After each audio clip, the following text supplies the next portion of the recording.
Chemical tests for acetate.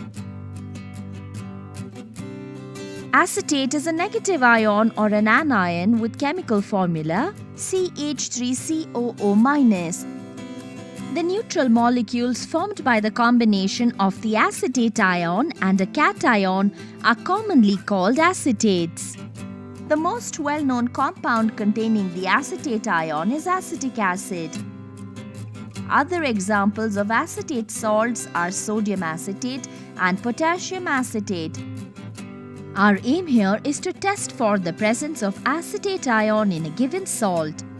The tests to determine the presence of acetate ion are preliminary tests and confirmatory tests.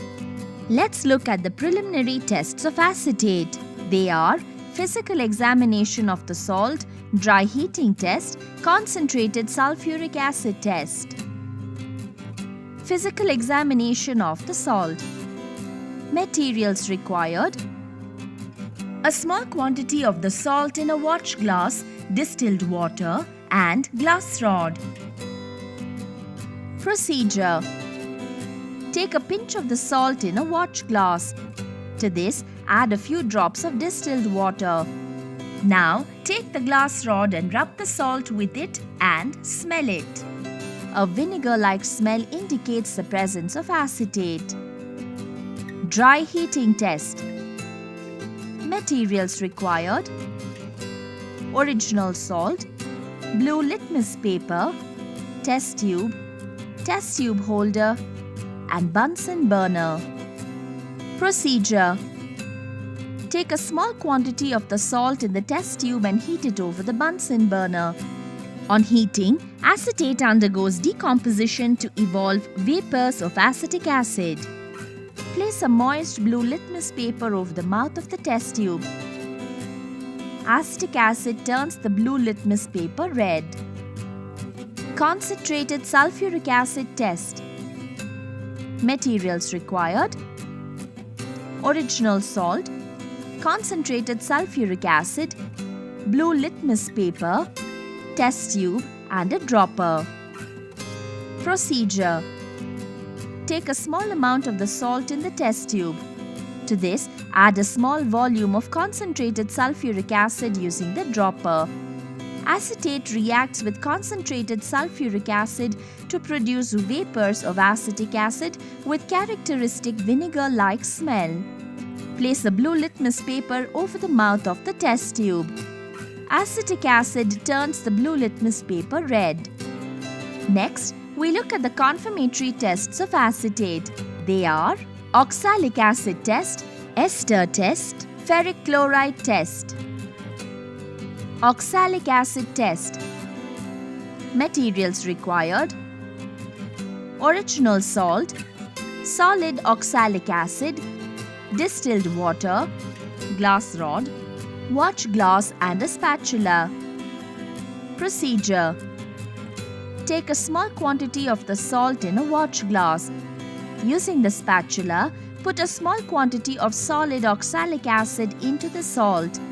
Now, add a few drops of distilled water into the mixture so as to get a paste. Take the glass rod and rub the paste with it and smell it. Oxalic acid reacts with acetate salt to form acetic acid, which produces a characteristic vinegar-like smell. Ester test.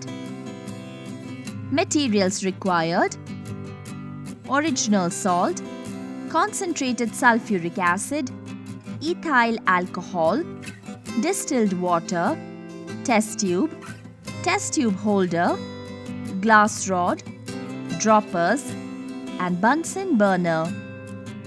Procedure: take a small quantity of the salt in the test tube. To this, add a small volume of concentrated sulphuric acid using a dropper. Heat the contents of the test tube over the Bunsen burner. Now, add a small volume of ethyl alcohol using another dropper. Shake the test tube well. Pour the contents of the test tube in the beaker containing distilled water. Stir the contents of the beaker using a glass rod. Smell the contents of the beaker by wafting.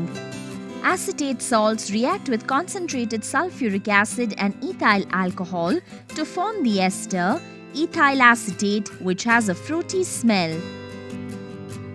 Ferric chloride test. Materials required: aqueous solution of the salt, neutral ferric chloride solution, dilute hydrochloric acid, distilled water, test tubes, test tube holder, droppers, funnel, filter paper and Bunsen burner. Procedure: take a small amount of aqueous solution of the salt in a test tube. To this, add a small quantity of neutral ferric chloride solution using a dropper. Acetate reacts with neutral ferric chloride to form reddish-brown colored ferric acetate. Now, using the funnel and the filter paper, filter the reddish-brown colored ferric acetate into another test tube. A reddish-colored filtrate is obtained. Take 1 part of the filtrate in a test tube. To this, add dilute hydrochloric acid using a dropper. We can see that the reddish color disappears. Take the second part of the filtrate and add distilled water to it.